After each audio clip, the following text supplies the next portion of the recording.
제 아들은요, 늘 웃던 아이였습니다.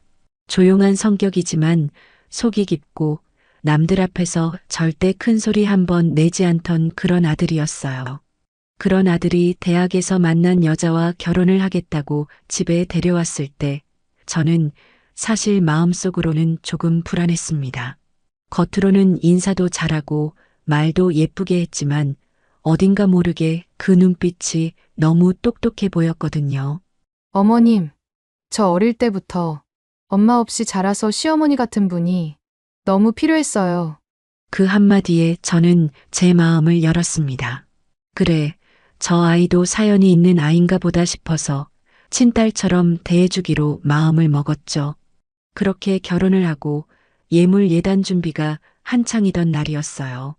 제가 어릴 적부터 모아온 반지, 귀걸이, 목걸이, 제 결혼식 날 친정어머니께서 눈물로 건네주시던 그 예물들을 꺼내놓고 아들에게 말했습니다. 이거 엄마가 결혼할 때 친정에서 받은 거야. 너희 결혼식에도 함께 해줬으면 좋겠구나. 아들은 잠시 머뭇거리다 그러더군요. 엄마 이거 며느리에게 줘도 될까요? 엄마가 주시면 평생 간직할 거예요. 그래요. 제 아들을 사랑해주는 여자라면 그 정도는 줄 수 있다고 생각했습니다. 그런데 결혼식이 끝난 지 석 달이 지났을 무렵부터 며느리의 행동이 달라지기 시작했습니다. 하루는 화장실에서 통화를 하다가 문을 제대로 안 닫은 모양인데 이런 말이 들렸어요. 그 반지 팔았지 뭐 어차피 오래된 거잖아. 금값 올랐을 때 잘 팔았어. 엄마도 고마워하더라. 귀를 의심했습니다. 내 반지를, 내 결혼 예물을 고맙다는 말 한마디 없이 그렇게 팔았다고요? 그것도 친정 엄마에게 감사 인사를 했다니요? 그날 밤 저는 조심스럽게 아들에게 물었습니다. 혹시 내 와이프, 엄마 예물 어디에 뒀는지 알고 있니? 아들은 잠시 멈추더니 조용히 고개를 숙였습니다. 미안해. 엄마 나중에 다시 사드릴게. 와이프가 금값 올랐다고 그냥. 그 순간 숨이 턱 막혔습니다. 다시 사주면 그만일까요? 그건 단순한 금부치가 아니었습니다. 제 젊은 날, 제 어머니가 제게 물려주신 마음이자 추억이자 한 여자의 인생 그 자체였습니다. 며느리는 저를 똑바로 쳐다보며 이렇게 말했어요. 어머님, 저도 이제 가족이잖아요. 어머님 예물, 저도 일부가 될 수 있는 거 아닌가요? 그럼 미리 말씀은 하셨어야죠. 저도 돈이 필요했어요. 그 말을 듣고 저는 무너졌습니다. 그러나 참았습니다. 제가 먼저 나서서 문제를 만들면 아들이 얼마나 힘들어질지 알았기 때문입니다. 그렇게 몇 달이 더 지나 갑자기 며느리가 짐을 싸더니 해외에 있는 친척 집에 간다고 말하더군요. 잠깐 갔다 올 거예요, 어머님. 거기 엄마도 같이 가 계세요. 그러더니 연락이 끊겼습니다. 전화도 안 받고 아들에게도 아무 말이 없었어요. 그렇게 반년이 넘도록 소식이 없었습니다. 그동안 아들은 말라갔고 직장도 힘들어졌고 제 손자는 유치원에서 울고만 다녔습니다. 그러던 어느 날 우연히 지인에게서 사진 하나를 받았습니다. 해외 고급 쇼핑몰에서 며느리와 며느리 친정엄마가 명품 매장 앞에서 찍은 사진이었어요. 며느리의 손엔 제 반지와 너무도 똑같이 생긴 디자인이 빛나고 있었습니다. 그 순간 저는 결심했습니다. 참는 게 다가 아니라는 걸 이제야 알았습니다. 그 아이에게 배운 대로 똑같이 되돌려줘야겠다고요. 제가 바로 비행기 표를 끊고 딱 3일 만에 그 나라에 도착했을 때 며느리의 친정엄마가 있는 곳을 알아내는 데는 그리 오래 걸리지 않았습니다. 그날 그 집 앞에서 저는 기다렸습니다. 하루, 이틀, 3일. 셋째 날 오후 그 여자가 문을 열고 나올 때까지 그 앞에 제가 다가가 말을 건넸습니다. 이 반지 기억나시죠? 그 여자가 당황하며 뒤로 물러섰습니다. 이건 제 어머니 예물입니다. 당신 따님이 팔아넘긴 그 반지요. 그리고 저는 조용히 그녀의 손에 제 반지를 다시 쥐어줬습니다. 자, 다시 드릴게요. 단, 이번엔 제 방식으로 돌려드리는 거예요. 그 말을 끝으로 저는 돌아섰습니다. 그 반지 안에는 제가 따로 넣어둔 녹음기가 있었습니다. 며느리와 그 친정 엄마가 했던 대화를 담은 내용이 고스란히 남아 있었죠. 그 대화는 곧 제 아들에게 그리고 법률 상담을 맡은 변호사에게 전달됐습니다. 며느리는 귀국하자마자 소송을 당했고 저희 집에서 가져간 모든 것에 대한 반환 청구를 받았습니다. 아들은 그렇게라도 눈을 떴고 드디어 이혼을 결심하게 되었습니다. 하지만 그때도 전속으로 울었습니다. 어쩌다가 우리 집이 이렇게 됐을까? 그날 이후로 며느리 쪽에선 어떤 연락도 없었습니다. 소송이 시작되자 그녀는 갑자기 태도를 바꿔 아들에게 전화를 걸었습니다. 아들이 그날 제게 들려준 말이 아직도 생생합니다. 엄마, 그 사람이 울면서 전화했어. 자기가 잘못했다고. 제발 다시 생각해달라고 하더라고. 그런데 이상하지 않아? 예전엔 미안하다는 말 한마디도 없던 사람이 그제야 아들도 느낀 겁니다. 이 결혼이 처음부터 평범한 사랑이 아니었다는 걸요. 아들을 이용해 집안 재산을 가져가려 했던 철저히 계산된 관계였다는 걸요. 며느리는 조정위원회에서도 고개를 숙이지 않았습니다. 어머님이 예물을 그렇게 소중하게 여기실 줄은 몰랐어요. 그냥 오래된 금이잖아요. 저는 그 반지 팔아서 엄마 병원비도 내고 하지만 병원비 내고 명품백 사고 고급 호텔에서 지내고 말이 앞뒤가 맞질 않았습니다. 그럼 병원비 낸 영수증이라도 가져오세요. 제가 그렇게 말했을 때 며느리는 아무 말도 못했습니다. 법정에 제출한 계좌 내역과 카드 사용 명세서엔 병원과는 전혀 관계없는 쇼핑센터, 면세점, 해외 명품 부티크 이름만 가득했으니까요. 그날 저는 판사 앞에서 조용히 말했습니다. 그 반지는 단순한 금붙이가 아닙니다. 제 어머니가 제게, 어머니의 어머니가 또 그 어머니에게 물려주셨던 이 집안의 마음이 담긴 유산입니다. 그걸 허락 없이 팔았고 그걸로 자신의 어머니에게 고맙다 했다는 건 제 존재 자체를 무시한 거 아닙니까? 그 말에 방청석이 조용해졌고 판사님도 잠시 눈을 감으셨습니다. 아들 역시 고개를 푹 숙인 채 저를 바라보지도 못했죠. 결국 법원은 며느리에게 예물 반환 및 손해배상 명령을 내렸습니다. 그 순간 저는 기쁘지도 않았습니다. 그저 마음 한켠이 허전했을 뿐입니다. 그 모든 일이 있은 후 아들은 저에게 말했습니다. 엄마, 미안해. 내가 너무 어리석었어. 저는 아들의 손을 꼭 잡고 말했습니다. 괜찮아. 살아보니 가족이란 건 서로 믿고 의지하는 게 기본인데 그걸 배신당한 순간부터는 더 이상 가족이라 부를 수 없더라. 그날 이후 아들은 며느리와 이혼했고 손자는 저희 집으로 다시 돌아왔습니다. 손자의 눈빛은 예전보다 더 깊어졌고 어른들보다 먼저 눈치를 보게 되었더군요. 할머니, 엄마는 언제 와요? 그 물음에 저는 대답하지 못했습니다. 그래서 그냥 아이를 안고 말했죠.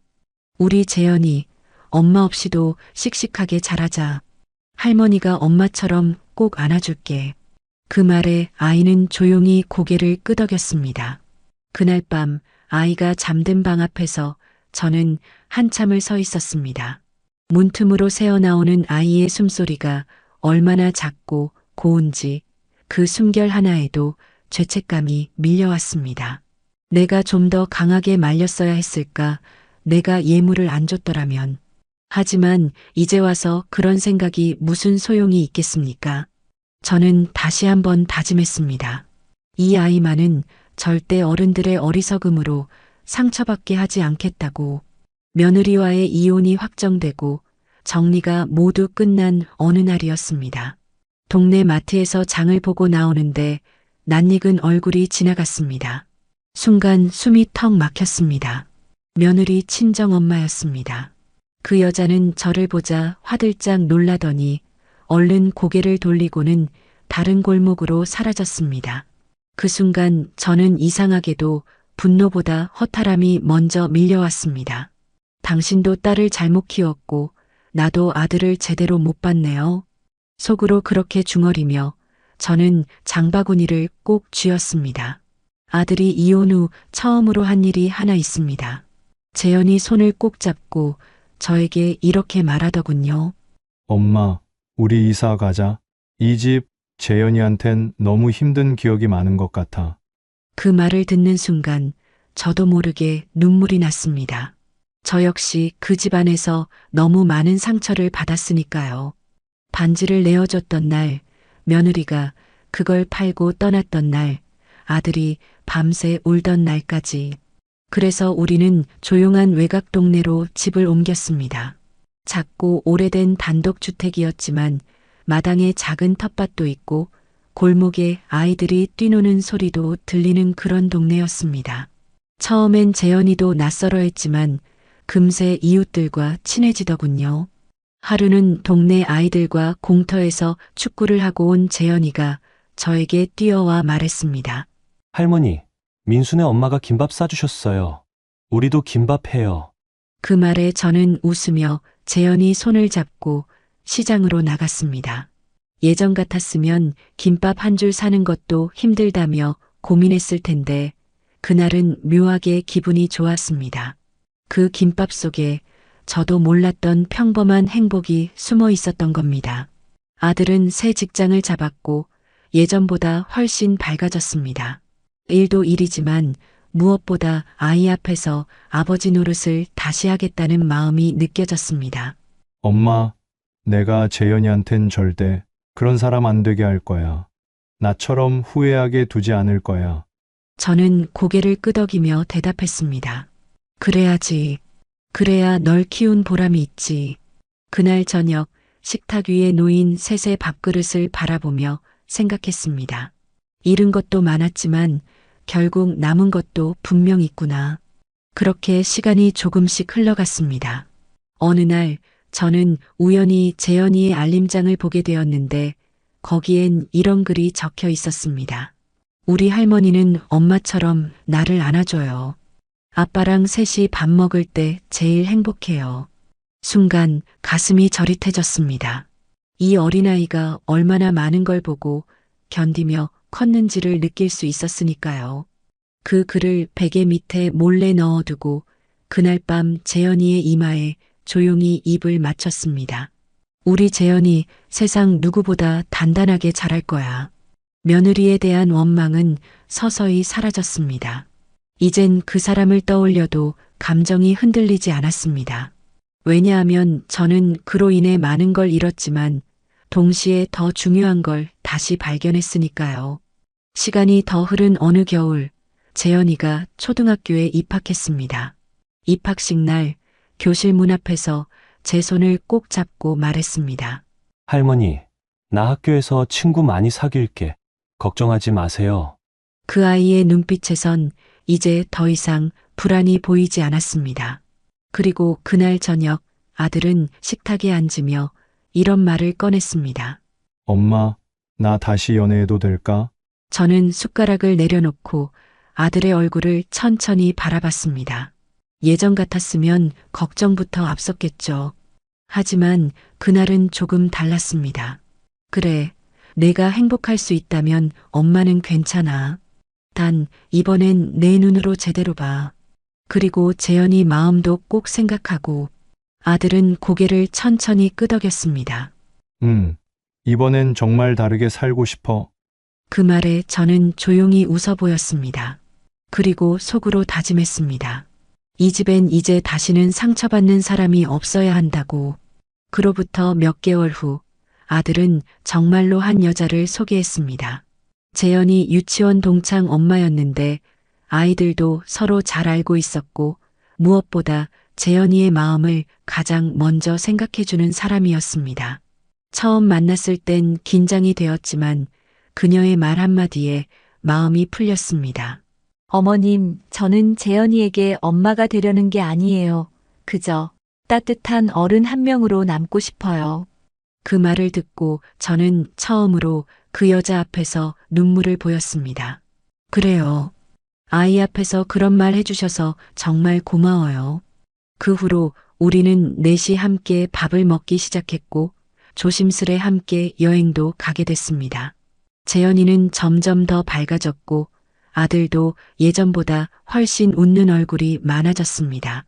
그리고 어느 봄날 저는 드디어 예전과 똑같은 디자인의 반지를 완성했습니다. 손에 올려보니 묘하게 따뜻했습니다.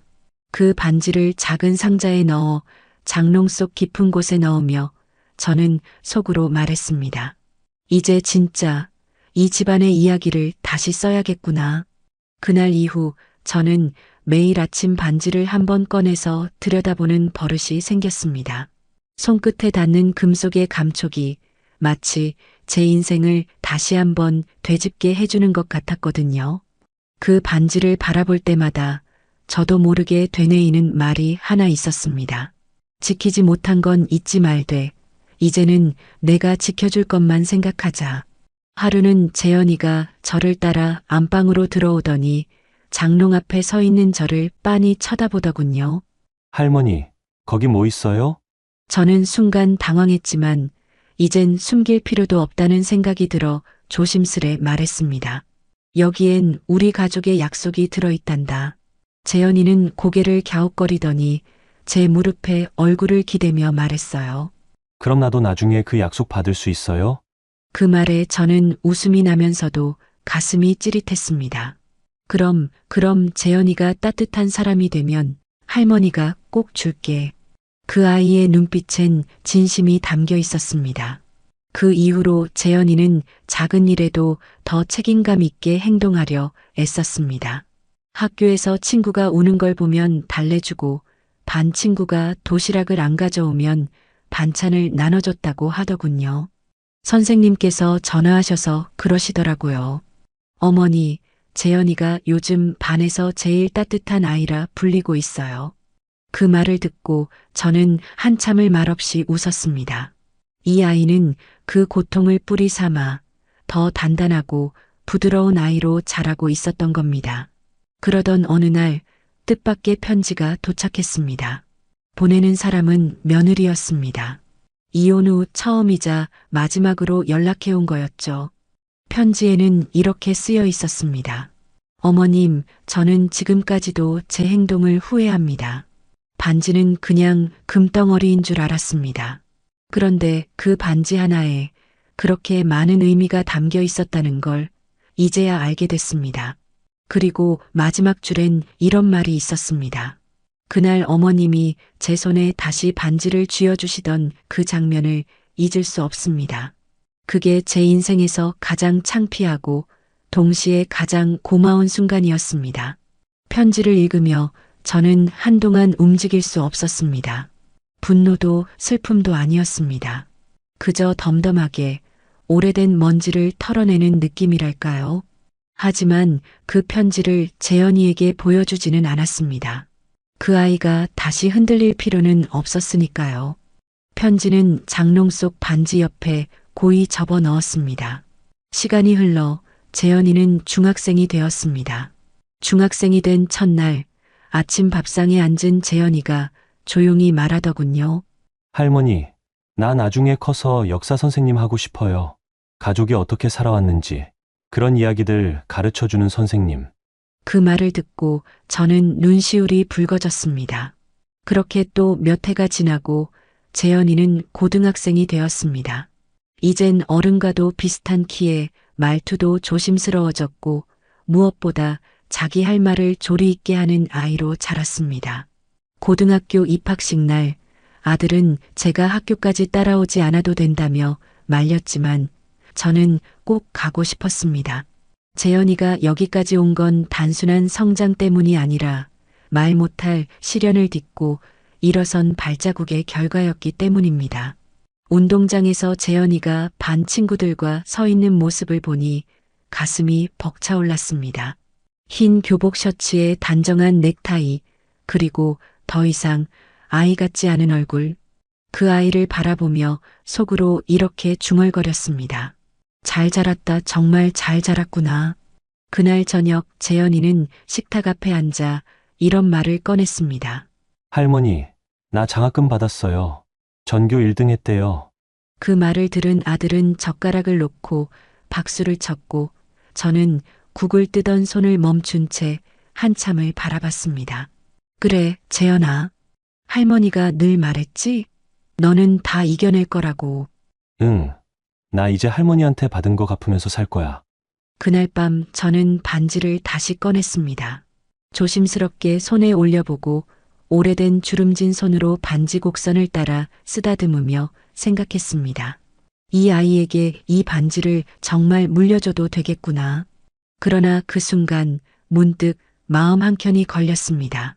이 반지는 여자아이를 위한 것이었고 대를 잇는 전통처럼 느껴졌으니까요. 그래서 저는 상자를 다시 덮으며 속으로 말했습니다. 재현이 배우자가 생기면 그 사람에게 줘야겠다. 단 이번엔 분명히 말해줘야지. 이건 금이 아니라 마음이라는 걸. 그러던 중 어느 봄날 저녁 재현이가 조심스럽게 입을 뗐습니다. 할머니, 나 좋아하는 사람 있어요. 그 말을 듣고 아들은 어깨를 으쓱했지만 저는 눈을 크게 떴습니다. 그래, 어떤 아이니? 같은 반 친구인데 책 읽는 걸 참 좋아해요. 웃을 때 할머니 닮았어요. 그 말에 저는 웃음이 터졌습니다. 어머, 그럼 진짜 예쁜 애겠네. 재현이는 머쓱해하며 웃었고 그 웃음이 집안을 한결 따뜻하게 만들었습니다.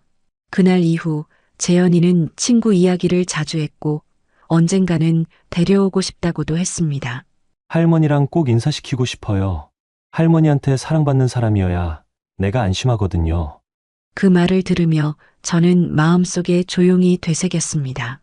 이제 정말 이 아이는 제 품에서 떠나 준비가 된 거구나. 며칠 후 재현이가 드디어 그 친구를 데리고 왔습니다. 작은 체구에 고운 말투를 가진 아이였고 눈빛이 깊었습니다.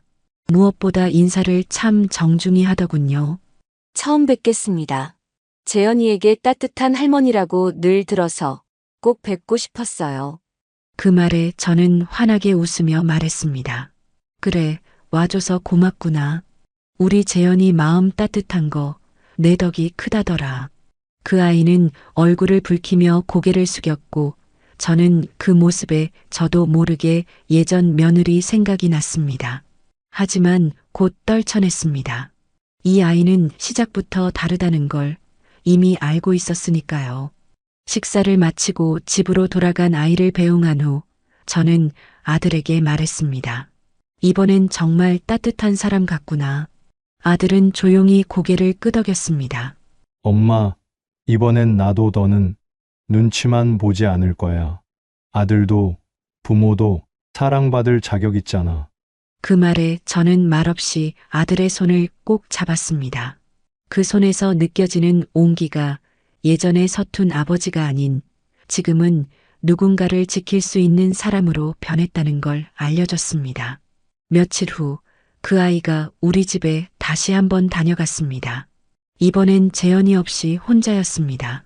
예고도 없이 문을 두드렸기에 놀랐지만 반가움이 먼저였습니다. 문을 열자 아이는 손에 작은 종이 봉투를 들고 서 있었고 말없이 고개를 숙였습니다. 할머니 실례인 줄 알면서도 꼭 드리고 싶어서요. 봉투 안엔 손으로 꾹꾹 눌러 쓴 편지 한 통과 직접 만든 조그만 도자기 반지가 들어 있었습니다. 그 아이는 말했습니다. 재현이한테서 들었어요. 할머니가 반지를 얼마나 아끼셨는지. 그냥 듣기만 했는데도 저까지 마음이 먹먹했어요. 그래서 만들었어요. 아무것도 아니지만 저도 제 방식으로 진심을 전하고 싶었어요. 작고 투박한 도자기 반지. 상업적인 가치로는 아무것도 아니었지만 그 마음은 여느 귀금속보다 무거웠습니다. 저는 반지를 받아들고 아이의 눈을 바라봤습니다. 고맙다. 진심으로 이런 건 처음 받아본다. 그 아이는 미소 지으며 말했습니다. 제가 재현이 옆에 오래 있진 못하더라도 그 시간만큼은 절대 후회 없게 만들게요. 그 말을 듣고 저는 조용히 고개를 끄덕였습니다. 그 말이면 충분하다. 이 집에선 마음이 제일 먼저야. 어떤 물건보다, 어떤 말보다. 그 아이가 돌아간 뒤 저는 그 반지를 조심스레 장롱 서랍에 넣었습니다.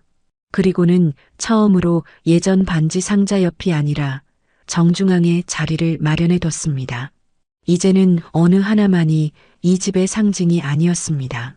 과거와 미래 두 개의 반지가 나란히 놓여야 완전한 가족이 된다는 걸 깨달았던 거죠.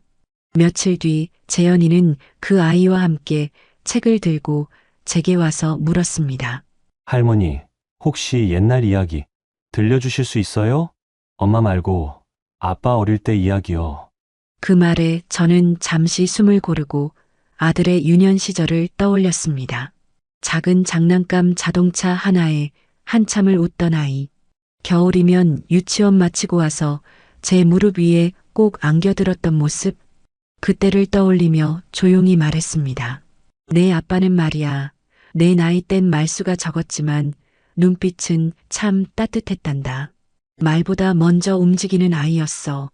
재현이는 조용히 고개를 끄덕였고 그 옆에서 아이가 메모장을 꺼내 뭔가를 적기 시작했습니다.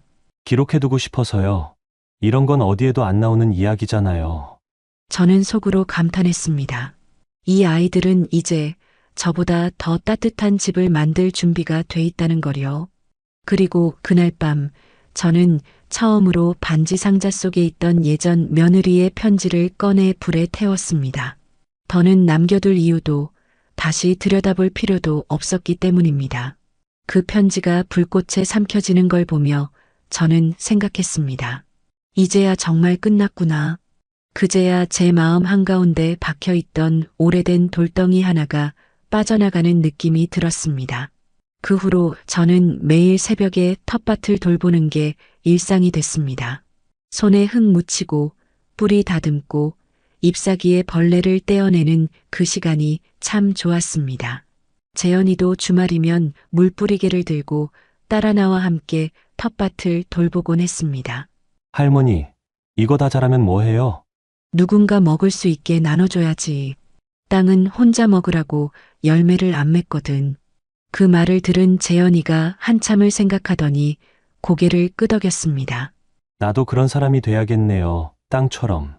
순간 마음 한가운데서 뭐가 울컥하고 올라왔습니다. 제가 전하고 싶었던 수십 마디의 말이 그 아이의 한마디에 다 담겨 있었습니다. 이젠 더 말하지 않아도 서로가 서로를 이해하는 시간이 된 거였습니다. 이후 동네 사람들도 가끔씩 우리 집에 들러 텃밭 야채를 얻어가곤 했습니다. 그럴 때마다 저는 꼭 말했습니다. 이건 우리 손주가 키운 거예요. 손이 참 부드럽고 마음도 단단한 아이라서 그런가 봐요. 동네 아주머니들이 웃으며 말하곤 했습니다. 그 손주 정말 잘 컸어요. 할머니가 키운 거 맞죠? 그때마다 저는 단호히 말했습니다. 같이 키운 거죠. 우리 아이가 저를 사람답게 만들어준 거니까요. 그 말은 진심이었습니다. 상처받은 과거도 잃어버렸던 신뢰도 아이와 함께한 시간 속에서 차곡차곡 치유되었습니다. 재현이가 고3이 되던 봄이었습니다. 입시가 가까워지면서 집안 분위기도 자연스럽게 긴장됐고 아이의 어깨에도 어느새 무거운 그림자가 드리우기 시작했지요. 하루는 저녁 식사 도중 재현이가 젓가락을 내려놓고 말했습니다. 할머니, 혹시 저 공부 그만두면 실망하세요? 순간 식탁 위 공기가 싸해졌습니다. 아들은 아무 말 없이 아들의 얼굴을 바라봤고 저는 조심스럽게 물었습니다. 왜 그런 생각을 했니? 재현이는 고개를 숙이며 말했습니다. 요즘 뭘 위해 이러는 건지 모르겠어요. 내가 진짜 하고 싶은 건 책 읽는 건데 대학이 꼭 필요한 건지 헷갈려요. 그 말을 들었을 때 저는 아이를 혼내기보다 마음부터 보듬고 싶었습니다. 재현아, 할머니가 내가 원하는 길을 똑똑히 알고 있다면 그 길이 대학이든 아니든 상관없단다. 중요한 건 그 선택을 내가 책임질 수 있는지야. 아들은 말없이 고개를 끄덕였고 재현이는 깊은 숨을 내쉬며 다시 젓가락을 들었습니다. 그날 밤 저는 아이 방 앞에 조용히 쪽지를 하나 남겨뒀습니다. 무엇이든 할 수 있어. 하지만 도망치듯 선택하지 말고 너의 방식으로 걸어가렴. 할머니. 다음 날 아침 그 쪽지가 아이 책상 위에 고스란히 놓여 있는 걸 보았습니다. 그 위엔 아이가 단 한 문장을 덧붙여 적어뒀더군요. 도망치지 않겠습니다. 대신 제가 갈 길은 제 손으로 만들겠습니다. 그 문장을 읽고 저는 오랜만에 눈물 한 줄기를 흘렸습니다. 누구보다 아팠던 아이가 이제 스스로를 책임질 줄 아는 어른으로 성장하고 있다는 걸 실감했기 때문입니다. 그 후 재현이는 대학 진학 대신 인문학 독서 모임을 꾸렸습니다. 동네 도서관에서 작은 모임을 열고 아이들과 글을 쓰고 생각을 나누기 시작했죠. 처음엔 걱정도 많았습니다. 요즘 같은 시대에 대학도 안 가고 책만 읽는다고 해서 누가 알아주기나 할까 싶기도 했습니다. 하지만 어느 날 도서관에서 만난 사서 선생님이 제게 다가와 이런 말씀을 하셨습니다. 할머니, 재현이 덕에 요즘 도서관에 아이들이 몰려들어요. 아이들이 책을 진짜 읽고 싶게 만드는 힘이 있는 아이예요. 그건 아무도 흉내낼 수 없는 재능이에요. 그 말을 들은 순간 속이 뻥 뚫리는 기분이 들었습니다. 누가 정해준 길을 걷는 것만이 정답이 아니라는 걸 저는 제 아이를 통해 다시 배우고 있었던 겁니다. 그 후로 재현이의 모임은 점점 커졌습니다. 주민센터에서 작은 강의실도 빌릴 수 있게 됐고 아이들은 자발적으로 책을 읽고 서로 토론했습니다. 할머니, 제가 글을 써보려고요. 책 이야기만 하는 게 아니라 사람 이야기요. 그 말에 저는 말없이 고개를 끄덕였습니다. 그래. 사람 이야기는 시간이 흘러도 힘이 있어. 내가 겪은 시간들이 말해줄 거야. 재현이는 그렇게 매일 밤 늦게까지 방에 불을 켜놓고 무언가를 쓰기 시작했습니다. 처음엔 단편적인 메모였고 나중엔 짧은 수필이었고 그러다 어느 순간 이야기가 연결되더니 장편처럼 커져갔습니다. 그리고 드디어 원고 한 뭉치를 내밀며 저에게 말했습니다. 할머니, 제목이 반지예요. 할머니 얘기도 있고 아빠 얘기도 있고 제 이야기까지 담았어요. 그 순간 저는 가슴이 먹먹해졌습니다. 그토록 아팠던 시간들이 누군가의 말 한마디도 들을 수 없었던 나날들이 글로 쓰여 다시 살아났다는 사실이. 원고를 천천히 넘기며 읽었습니다. 첫 문장은 이랬습니다. 그 반지는 결혼 예물이 아니었다. 상처난 마음이 끝내 포기하지 않고 다시 꿰맨 끈이었다. 마치 제 속을 꿰뚫고 들어오는 말 같았습니다. 그날 밤 저는 아이에게 말했습니다. 재현아, 이 원고 꼭 세상에 보여줘야 한다. 누군가는 너의 이야기를 읽고 다시 시작할 수 있을 거야. 재현이는 미소 지으며 말했습니다. 그래서 출판 신청했어요. 작은 출판사긴 한데 긍정적으로 검토해 주신대요. 그 말에 아들은 제 어깨를 토닥이며 말했습니다. 엄마, 이제 우리 집도 진짜 뭔가 이뤄내는 집이 됐네요. 저는 고개를 천천히 끄덕였습니다. 응. 예전엔 그냥 견디는 집이었는데 이제는 살아내는 집이 됐지. 몇 달이 지나고 재현이의 글이 책으로 세상에 나오게 됐습니다.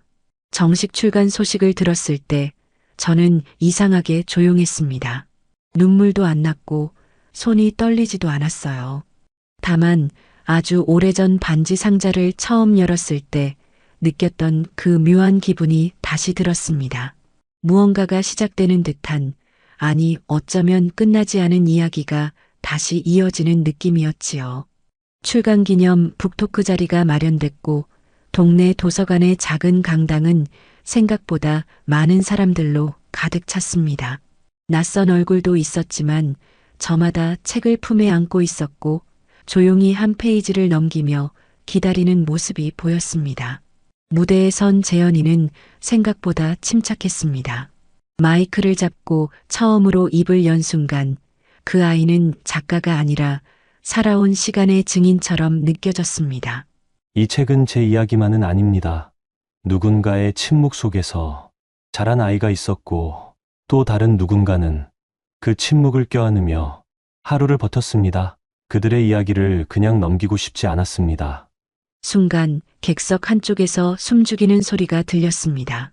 저는 조용히 시선을 돌렸고 그곳에 앉아있던 여자가 눈에 들어왔습니다. 낯이 익었습니다. 몇 년 전 공항에서 마지막으로 보았던 그 얼굴, 며느리였습니다. 그녀는 다른 누구보다 수척해져 있었고 고개를 들지 못한 채 손에 든 책을 꼭 쥐고 있었습니다. 놀랍지도 않았습니다. 이제는 어떤 감정도 남아있지 않았으니까요. 그녀는 끝까지 눈을 들지 않았습니다. 대신 마지막 질의응답 시간이 되어서야 손을 들더군요. 이 책에서 반지가 상징하는 것이 무엇인지 한마디로 표현하신다면 어떻게 말하고 싶으세요? 재현이는 그녀를 똑바로 바라보며 대답했습니다. 용서입니다. 하지만 단순히 있는 용서가 아니라 다시는 같은 고통이 반복되지 않도록 하는 단호한 용서요. 그 말은 날카롭지도 않았고 공격적이지도 않았습니다. 오히려 너무 조용해서 강당안이 더 조용해졌습니다. 그녀는 말없이 고개를 숙였고 재현이는 시선을 돌리지 않은 채 말을 덧붙였습니다. 그 반지가 지금은 제 방 책상 위에 있습니다. 더는 물려주지 않을 겁니다. 대신 그 의미는 나눌 수 있겠지요. 그날 북토크가 끝나고 사람들은 책의 사인을 받기 위해 줄을 섰습니다. 저는 무대 뒤편 작은 의자에 앉아 그 광경을 바라보고 있었습니다. 어느새 아들이 제 옆에 와 앉았습니다. 엄마, 그 사람 왔었어요. 나도 봤어요.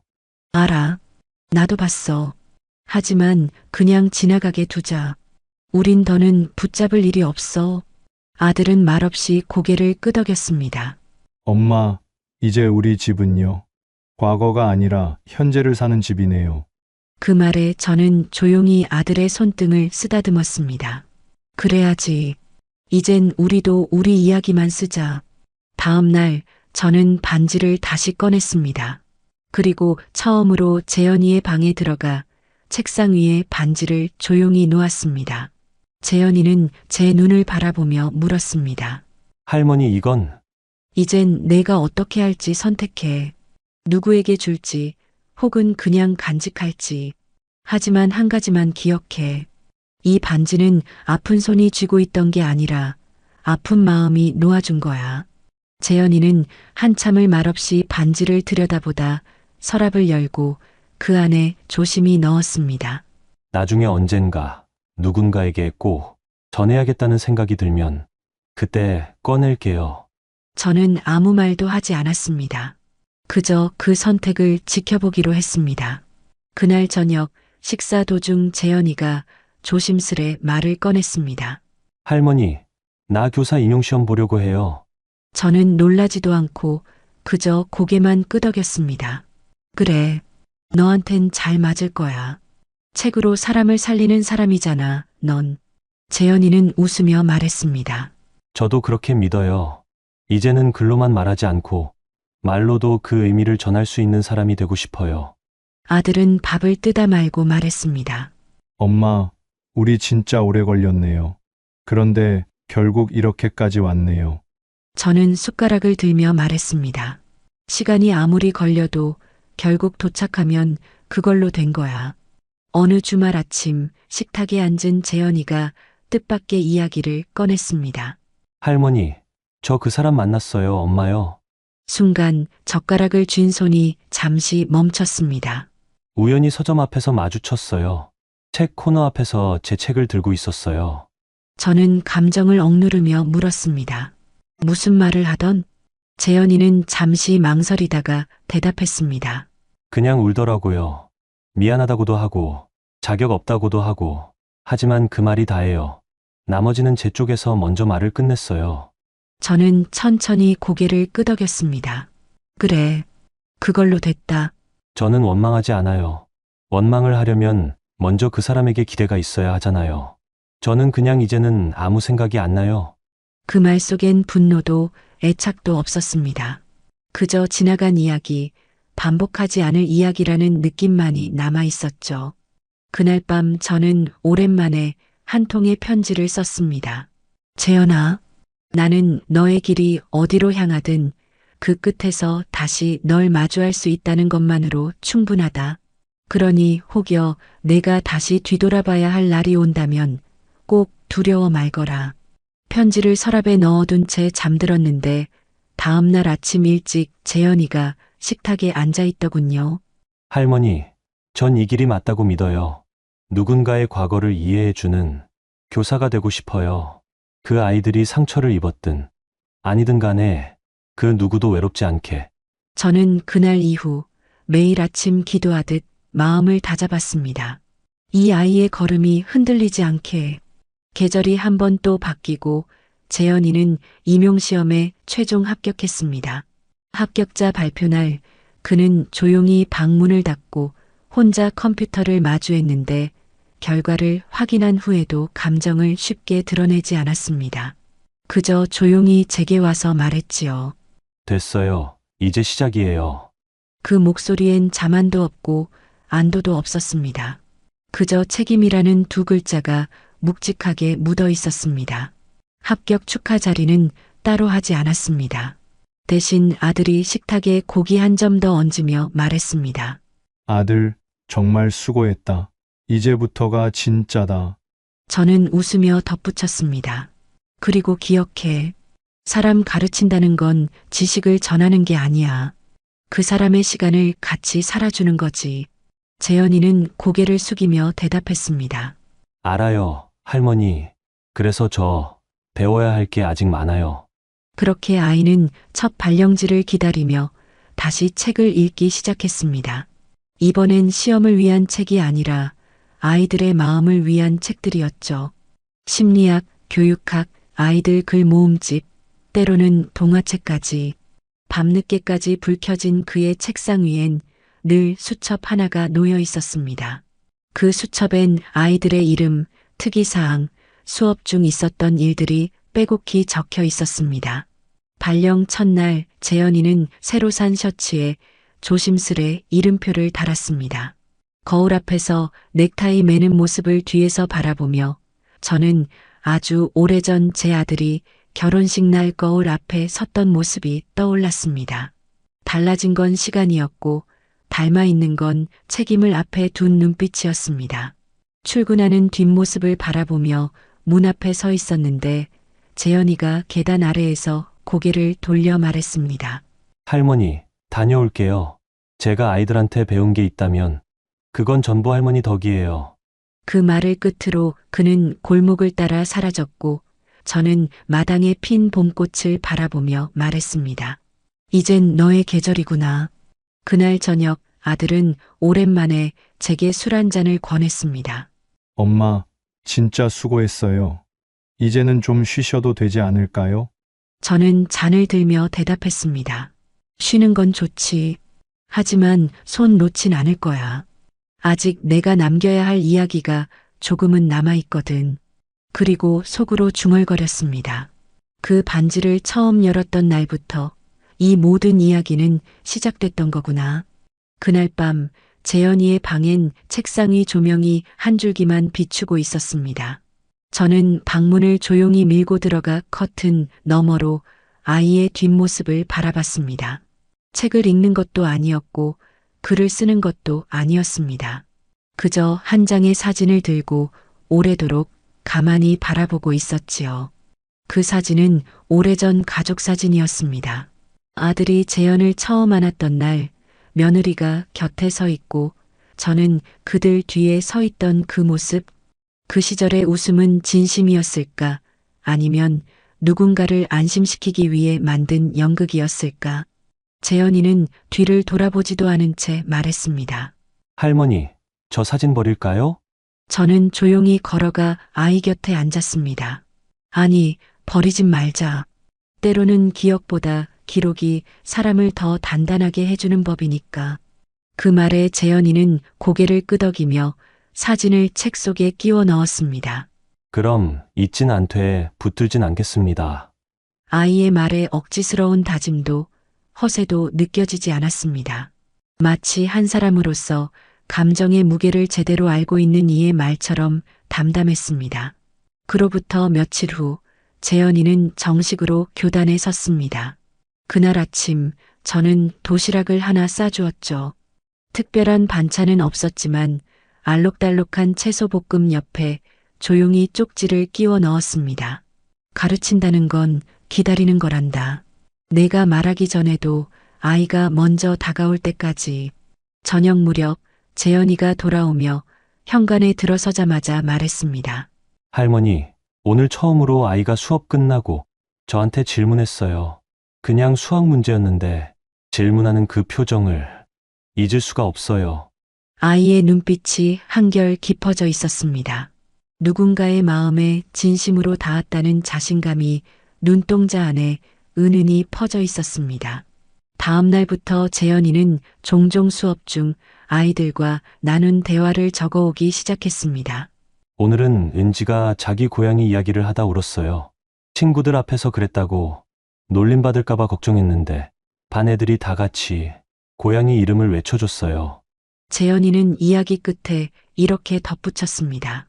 제가 그 반에서 유일하게 가르친 게 있다면 울지 말라는 게 아니라 누군가 울고 있을 때 같이 있어주는 거였어요. 그 말을 들은 저는 한동안 말없이 가스레인지 앞에서 국을 적고 있었습니다. 그래, 결국 저 아이는 자기만의 방식으로 세상을 이해하고 있구나. 며칠 후 학교에서 연락이 왔습니다. 재현이가 담임으로 맡고 있는 반에서 프로젝트 수업을 했는데 아이들이 주제를 가족으로 정하고 직접 에세이를 썼다고 하더군요. 담임교사로서 재현이도 한 편의 글을 함께 제출했답니다. 저는 며칠 뒤 재현이가 건네준 그 글을 조용히 읽어내려갔습니다. 그 첫 문장은 이랬습니다. 나는 반지를 돌려받은 적이 없다. 하지만 그보다 더 소중한 마음을 계속해서 전달받고 있다. 글은 결코 화려하지 않았습니다. 오히려 단어 하나하나가 꼭 맞는 자리에 놓인 듯 수줍지만 흔들림 없는 언어로 이루어져 있었죠. 그 글 속에 저는 있었습니다. 화내지 않던 손, 기다리던 눈빛, 하루하루를 살아내던 한 사람의 기록이 그대로 녹아 있었죠. 아들은 그 글을 함께 읽으며 말했습니다. 엄마, 이제 알겠어요. 우리 재현이 이 집안의 역사를 품고서도 그걸 무기로 삼지 않는 아이예요. 저는 고개를 끄덕이며 대답했습니다. 그래, 그 아이는 기억을 짐이 아니라 연료로 쓰는 법을 아는 거야. 그날 밤 저는 오랜만에 바느질 상자를 꺼냈습니다. 재현이 어릴 적 입혔던 작은 조끼가 눈에 띄었고 바랜 색깔 사이로 삐뚤빼뚤했던 제 바느질 자국도 보였습니다. 그 조끼 주머니 안에 작은 종이 조각이 하나 들어 있었습니다. 할머니, 나 커서 꼭 책 쓸 거예요. 무슨 나이에 쓴 건지 기억도 나지 않던 그 글을 보며 저는 오랫동안 그 조끼를 무릎에 올려놓고 앉아 있었습니다. 이 아이는 처음부터 이 길로 향하고 있었던 겁니다. 그 모든 흔들림과 돌아섬조차도 결국 이 자리로 이끌기 위한 긴 곡선이었을 뿐이었죠. 며칠 뒤 동네 복지관에서 뜻밖의 제안을 받았습니다. 재현이의 책이 아이들 사이에서 입소문이 나고 교육 관련 방송 프로그램에서 청년 교사 특집을 준비 중이라며 인터뷰 요청이 들어온 거였습니다. 처음엔 거절하려 했대요. 저보다 더 이야기할 사람들이 많은데요 하면서요. 그런데 제작진 쪽에서 마지막으로 한마디를 덧붙였다더군요. 그 책에 나오는 할머니라는 인물, 직접 만나볼 수 없을까요? 그 말을 듣고 재현이는 제게 와서 물었습니다. 할머니, 혹시 카메라 앞에 서시는 거 괜찮으세요? 솔직히 처음엔 망설였습니다.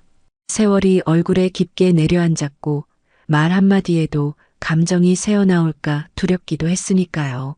하지만 생각해봤습니다. 누군가에게 진짜 도움이 될 수 있다면 이 이야기를 감춰둘 이유도 없겠다고. 그래서 나가겠다고 했습니다. 단 조건을 하나 붙였죠. 조명이 밝아도 우리 얘긴 어둡게 비치지 않았으면 좋겠구나. 힘들었어도 우리는 결국 걸어 나왔잖니. 촬영 날 작은 조명 아래 마이크가 달린 의자에 앉았습니다. 스태프가 구도를 조정하느라 분주히 움직이고 옆에서 재현이는 사뭇 긴장한 얼굴로 제 옆에 앉아 있었지요. 처음 질문은 간단했습니다. 할머니, 손주분이 글을 쓰기 시작했을 때 어떤 기분이셨어요? 저는 잠깐 말을 고르고 이렇게 답했습니다. 글이란 건 말보다 오래 남는 거잖아요. 그래서 걱정됐어요. 이 아이가 어떤 기억을 남기게 될지 하지만 막을 수는 없었죠. 결국 자기만의 방식으로 삶을 꿰매는 거니까요. 촬영은 내내 조용히 차분히 흘러갔습니다. 그날 밤 방송 예고편이 짧게 올라왔고 다음 날 동네 장 보러 나가니 사람들이 조용히 손을 잡고 인사하더군요. 할머니, 참 멋있게 사셨네요. 그런 사랑 아무나 못 받아요. 그 말이 꼭 칭찬 같지는 않았습니다. 오히려 지나간 시간에 대한 위로처럼 느껴졌죠. 며칠 후 방송이 정식으로 나가고 나서 한 통의 편지가 집 앞으로 배달됐습니다. 보낸 사람 이름은 없었습니다. 다만 봉투 속엔 오래된 음반지 하나가 들어 있었고 손글씨로 단 몇 줄만 적혀 있었습니다. 어릴 적 저도 할머니께 반지를 물려받았지만 제대로 못 지켰습니다. 방송을 보고 문득 제 할머니가 생각났어요. 그래서 이 반지를 당신 손에 잠시라도 두고 싶습니다. 저는 그 반지를 손에 쥔 채 한참을 앉아 있었습니다. 어디선가 보이지 않는 시간 속에서 이어진 고백 같았거든요. 그날 저녁 식탁에서 저는 조심스레 반지를 꺼내놓고 재현이에게 말했습니다. 이건 누군가의 미안함이 담긴 반지야. 무겁지? 그런데 말이야, 사과는 반드시 직접 해야 진심이라고 생각했는데 꼭 그렇지만은 않은가 보다. 재현이는 한참을 바라보더니 조용히 말했습니다. 그 반지도 우리 반지 옆에 놓을까요? 그래, 그렇게 하자. 이름은 몰라도 마음은 함께 남길 수 있으니까.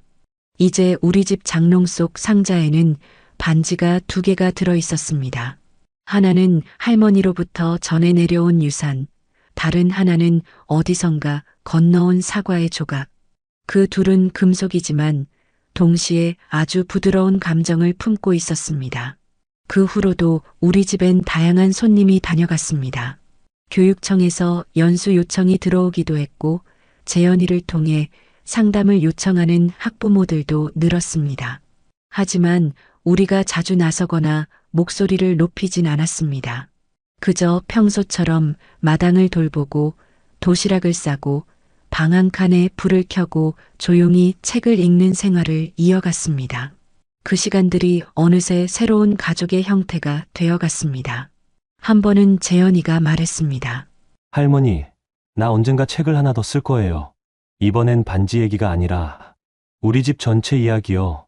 그래서 제목을 뭐라고 붙일 건데 아이의 입꼬리가 살짝 올라가더니 이렇게 말하더군요. 오래된 집이요. 지나간 걸 붙들지 않으면서도 사라지지 않게 기록하는 집. 저는 천천히 숨을 들이마셨습니다. 좋다. 그런 집이라면 나도 다시 태어나고 싶다. 그로부터 계절이 2번 바뀌고 재현이는 정식 발령을 받은 학교에서 어느새 2년 차 교사가 되어 있었습니다. 가끔은 수업이 끝난 뒤에도 아이들 몇 명이 교무실 앞에서 기다리고 있다가 선생님, 이거 좀 봐주세요 하며 쓴 글을 내밀곤 했습니다.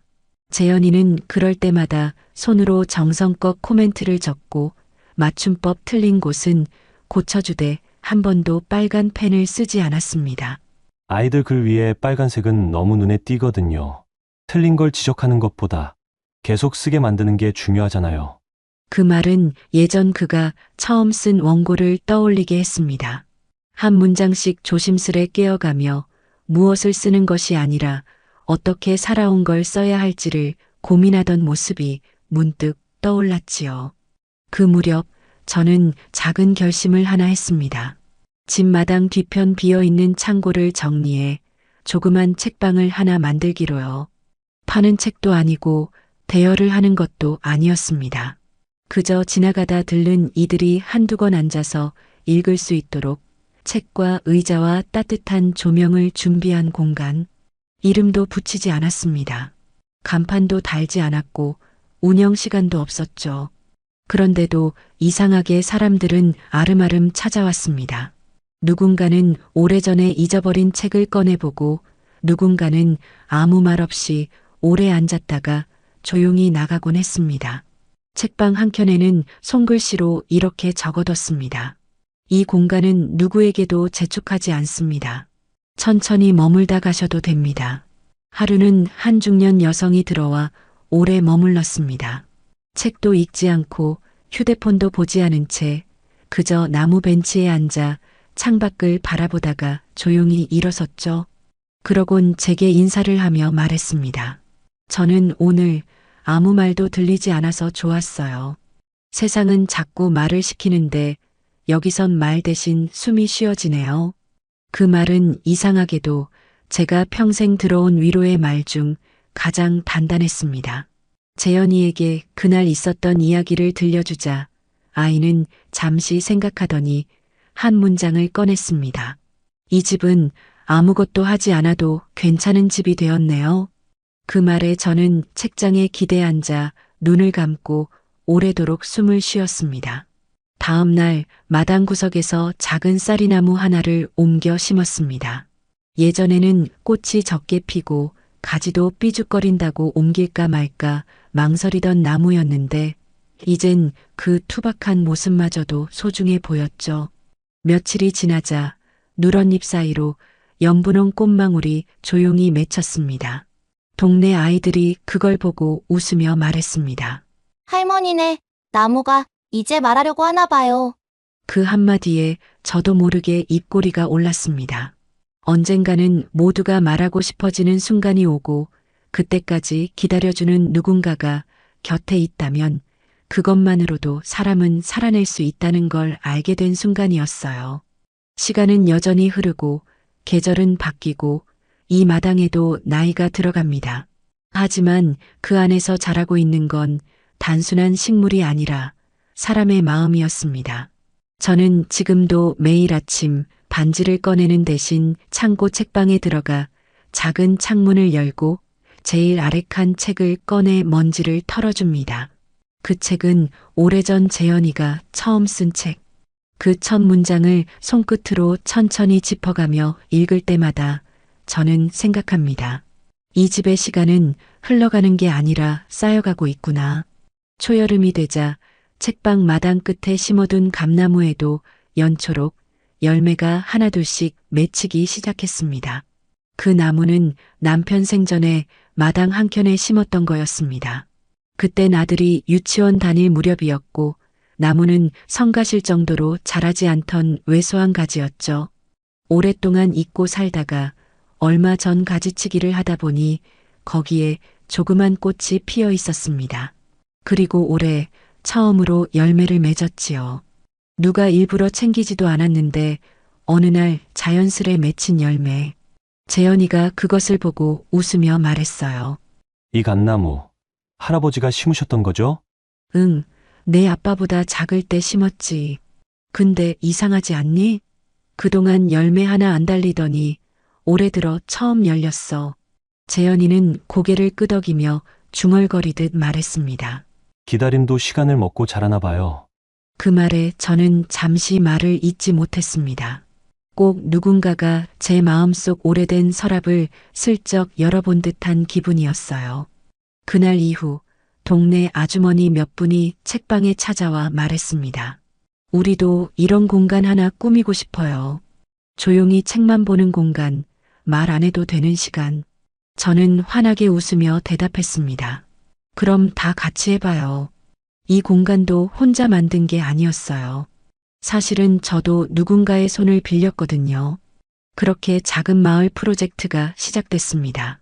이름도 없이 모인 사람들, 각자 다르게 늙어가고 있었지만 모두 책 한 권 정도는 품에 안고 싶은 사람들이었습니다. 책을 읽는 모임이 아니라 책을 읽어도 된다고 말해주는 모임이었죠. 하루는 재현이가 퇴근 후 책방에 들러 조용히 구석자리에 앉더니 제게 조심스럽게 무언가를 건넸습니다. 한 권짜리 원고였습니다. 할머니, 이건 아직 출간할 생각은 없어요. 그냥 저 자신에게 쓰는 기록이에요. 저는 표지를 넘기지 않고 그대로 두 손으로 받았습니다. 그럼 나도 안 읽을게. 언젠가 너 자신이 허락하면 그때 읽을게. 재현이는 살짝 미소 지으며 고개를 끄덕였습니다. 고맙습니다. 언제나 그런 사람이라서. 그날 밤 저는 책방 뒷문을 열고 감나무 아래에 작은 돌멩이 2개를 포개 놓았습니다. 아무 이유 없이 단지 마음이 그 자리를 필요로 한다고 말하길래요. 며칠 후 재현이의 학교에서 연락이 왔습니다. 그가 맡은 반의 아이 중 한 명이 가정 문제로 정서적으로 불안정해져 며칠간 등교를 하지 않는다는 소식이었습니다. 담당 교사는 물론이고 학부모와의 접촉도 어렵다더군요. 재현이는 그날 늦은 밤까지 잠을 이루지 못했고 이틀 뒤 직접 그 아이의 집 앞에 조용히 책 한 권을 두고 왔다고 했습니다. 그 책은 어린 왕자. 표지 안쪽에 짧게 메모를 남겼다더군요. 넌 아직 너 자신을 모를 뿐이야. 혼자라고 생각하는 동안 누군가는 너를 찾고 있었단다. 며칠 뒤 그 아이가 조용히 교실 문을 열고 들어왔고 책가방 안에는 그 책이 있었답니다.